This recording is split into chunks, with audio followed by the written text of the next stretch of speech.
I was invited by the Overwatch team to co-host a developer Q&A livestream with WACK. So I compiled a list of all the questions regarding hero design and changes that we've been wanting to know, including Mercy changes, a Cassidy rework, and even reworks on some heroes that haven't been announced yet. Before we dive in, if you could leave a like and a comment on this video, it would help me a ton with YouTube's algorithm. Oh, and while you're at it, please don't forget to subscribe for more Overwatch content. Thank you, and I hope you enjoy the video. Good afternoon, everybody. We have an exciting stream for you guys today. Here we are joined by my fellow streamer and content creator, Crystal Rain, and the lead hero developer, Alec, over at Blizzard Entertainment. Love the game, and I'm excited to grill Alec today with all the questions that we've been looking forward to asking and tweeting endlessly into the abyss on Twitter and getting Dota wall, but they can't do that today. We have him cornered, so I'm really excited. I'm Alec Dawson. I'm currently the lead hero designer on Overwatch 2. I've been at Blizzard for a little bit now. I worked on Hearthstone previously, something in between, and now I'm on Overwatch. Crystal, if you want to start things off with anything that you want to say or do. Yeah, sure. Okay, so we wrote some questions down here. You're in for a time today, Alec. One of the biggest things I see discussed in the community is Mercy's recent changes. Are there any plans going forward with changing her more, or are the devs happy where she's at right now? Yes, we are looking at Mercy. Yes, we're looking at making some changes, perhaps in Season 4. So I won't get into the specific changes, but I'll talk about how we're looking at Mercy. I think, some of the things is we're looking at that healing in terms of the 50% bonus to low health targets, and how, while that does something I think very good sometimes for Mercy in terms of, oh, there's a target over here, there's a target over here, and being that triage healer, it can feel nice, having some of that direction. It is really strong on the opposing side. You're trying to kill someone, and then all of a sudden Mercy's on them, and you're like, wow, that's so much healing output going into this one target. Just instant, yeah. Yeah, it can be very difficult to combat, right? There's frustration there. I think when we look at the movement, yes, Mercy's a little bit easier to catch, but at the same time, some of her synergies, aren't there anymore. She goes in for a res, and then she's kind of has to linger for half second to a second, right? She has to linger for that time until the res. It's kind of awkward after the res. Yeah. Yeah, so after the res, it's like, oh, Mercy might be kind of a little bit dead in the water, right? So can we alleviate some of that pain while still keeping her not as zippy as she was previously? It could be cool to see like a refresh on the res counter after like a successful res. I'm sorry, a GA counter, like almost like a cooldown refresh after like a successful res would be really cool. Those are the things that we're talking about, right? And then even did we make some oversights? Did we make some oversights with Valkyrie in terms of some of the regen boost there, and looking at how we can actually make that better of an experience? So we're kind of looking at Mercy holistically right now. We definitely hear all the feedback, looking at how we can take some of our design goals with some of the changes the balance team made previously to her heading into Season 3, retain some of those, but also maybe introduce some of the previous energies that she had. Before we get off the topic of Mercy, the no regen in Valk, is that a bug or is that intentional? Is that something you guys are planning on fixing? It is something we're definitely looking at. It is definitely an oversight from our side. Okay. So I think we may introduce that back in those changes that we're going to make in Season 4. But yeah, those are one of the things, like, we're making these sweeping changes of Mercy, some of that stuff with the res, in terms of the linger time afterwards, some of those things I think we want to shore up a little bit. Well, then that kind of relates to something else that I was wondering too, is what would you rather do when it comes to balancing a hero? Would you rather just try to balance the already existing hero kit, where maybe that could be seen as more plain and boring, but at least safe? Or would you rather create a new and exciting hero kit, like with Orisa, where maybe you have the risk of it being too powerful, but it's at least something new and something fun? I think there's value in both, depending on what the problem at hand is, or what the thing that we're trying to solve is. We look at Cassie, for example, like, we like a lot of what Cassie's kit does. I don't think Cassie needed some sort of large rework heading to Overwatch 2. There's this very classic play style that he has, and people are really used to it, and he's just one of those traditional Overwatch heroes. I think with Orisa, there's definitely bigger changes to how the tank role was playing in Overwatch 2, being more active and controlling more space, that maybe she did need a slightly bigger rework. But also, I think we look at that one, it was so successful. We think that we look at it sometimes, we're like, what if that had just been a new hero entirely? And so sometimes we look at that and say, you know, which one is better for the game overall. I think it's just about, you know, what are we trying to solve? You know, if we look at Sombra and Roadhog right now, we want to keep their identity intact. You know, we want to, because they have very sharp identities in terms of Sombra being this hacker hero. How can we look at that, retain a lot of that fantasy, a lot of what people enjoy about her? I think Sombra is the one. Yeah, you know, we're currently working on her, and we definitely run into that. We definitely run into, wow, she's the problem child in some ways, but also it's very, very exciting to do that too. To have that work, it's a big challenge, and if we can, you know, if we can hit on it, I think it's going to be great. But when you have stealth and you have hack and some of these things combined on one hero, you know, it can definitely be a little challenging at times. Well, what's the biggest challenge with Sombra that you're trying to tackle right now? I think going into it, what we're looking at is not just nerfing her, not just making her less fun to play. You know, I think if we're going to do anything, she has to, some of our goals are, you know, alleviate some of the frustration of playing against her, right? Yeah. In terms of this, like, you know, permanent stealth, or, you know, but plus some of the other things that she has, and she's able to get away like very easily. So it's, hey, which of those needs to go? How do we look at that?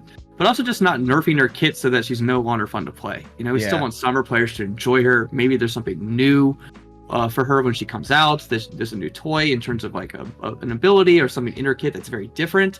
So those are things we look at. We don't just want, hey, we did a Roadhog rework, we did a Sombra rework, and then they come out and they're not actually fun for those players. For Mei in particular, we're actually working on some changes. Really?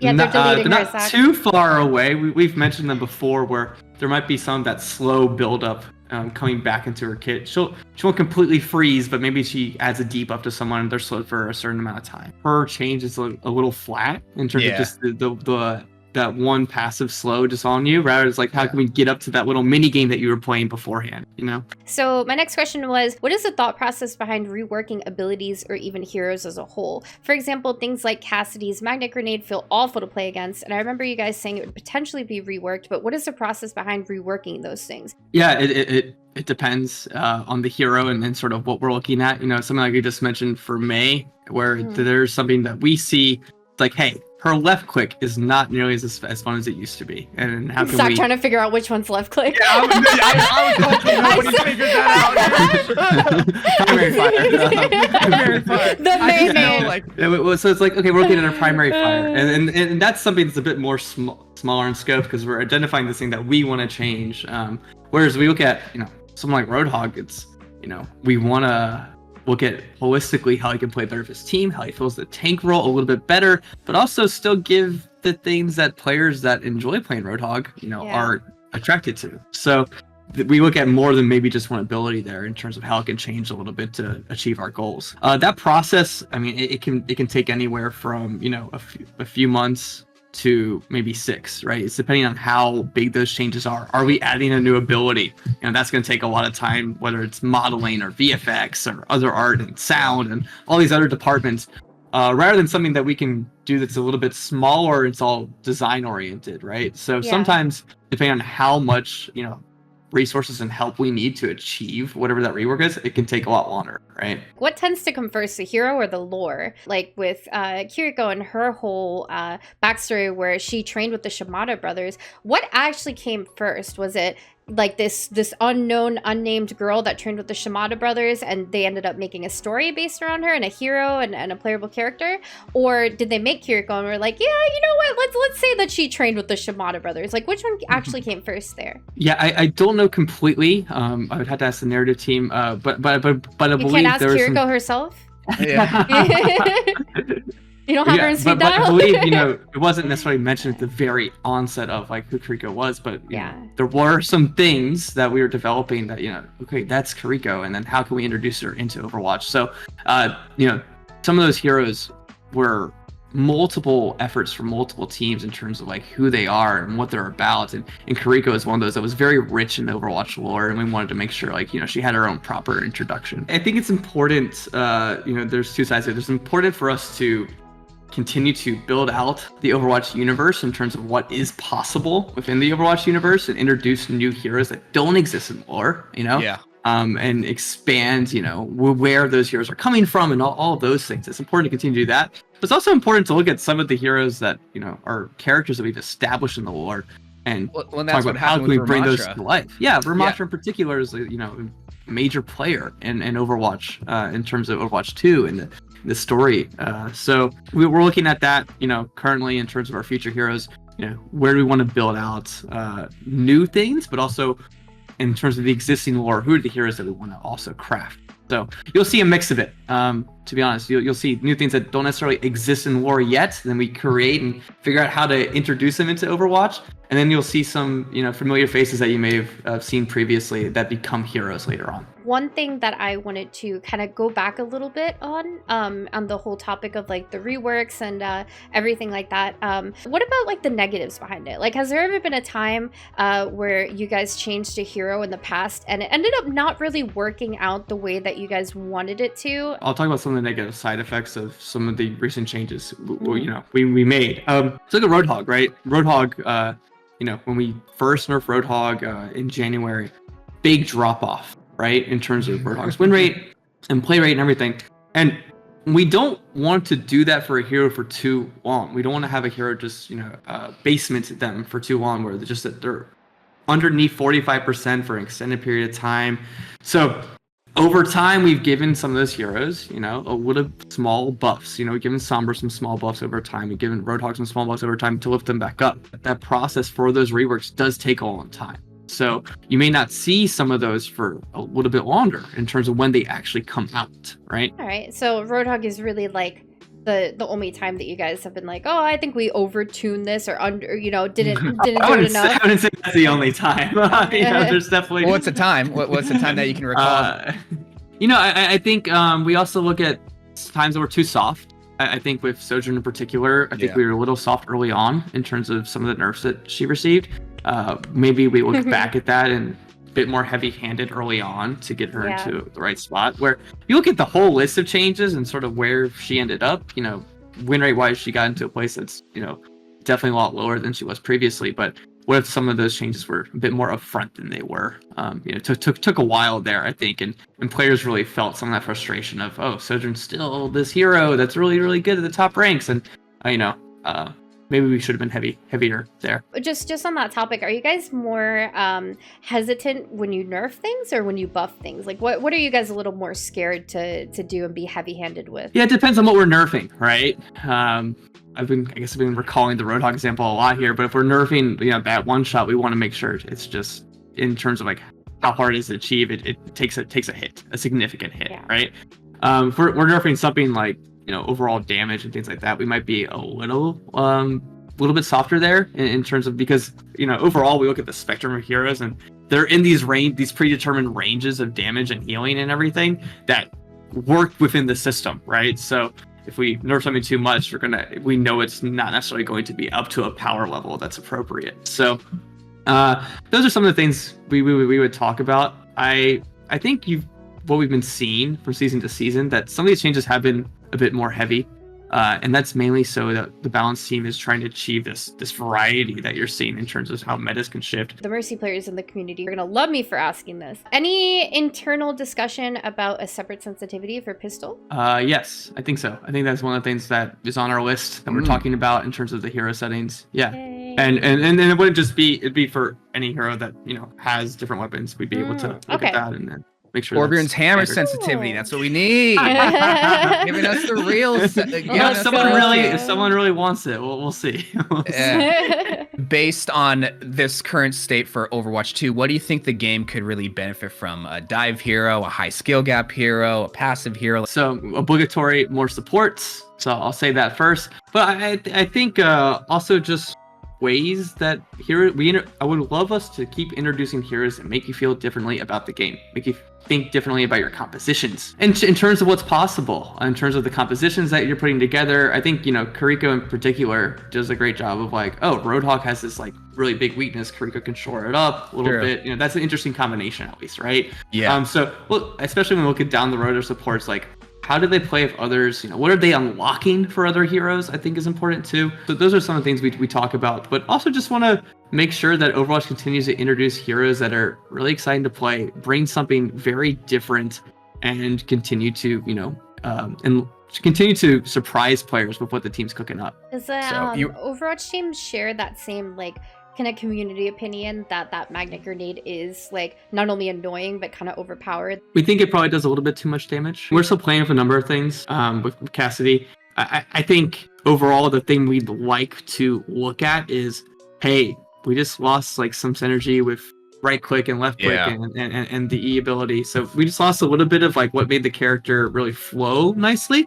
I think on its own, Magnetic Grenade does some good things. I mean, I think sometimes we're actually looking right now at how to alleviate some of the bigger frustrations with it, where it's, hey, why does it, follow me for, crazy amounts of time and things like that. So we're looking at some of the engineering behind, how it targets and things like that. See if we can make that a bit easier to understand at times. Just so it makes a bit more sense, a little bit, that frustration level isn't as strong. Something that I think that we've been seeing a bit lately with a lot of this discourse surrounding Mercy, for example, are there any heroes who have data that's very different than community feedback? According to statistics and data, they're very fair and balanced, but according to the community's overwhelming feedback, they're too strong or too weak? Definitely. I think it's been at different times as well. A lot of this comes into play as popularity in terms of also how people react to certain heroes. I think Roadhog is a good example. By the time we changed Roadhog, and nerfed the hook, Roadhog was below 50%, probably around 48. So it's definitely falling off a little bit. But there's still that frustration element that people could just feel, and they're I don't like playing against Roadhog. Was a lot of the feedback we received. I think currently one that the community's definitely cooled off a little bit on is Kariko, as we've shared more data about her, as we've talked about. She isn't actually performing very well. She tends to be one of the lowest performing supports across multiple rank segments. Actually, even at the highest rank, she's definitely down there.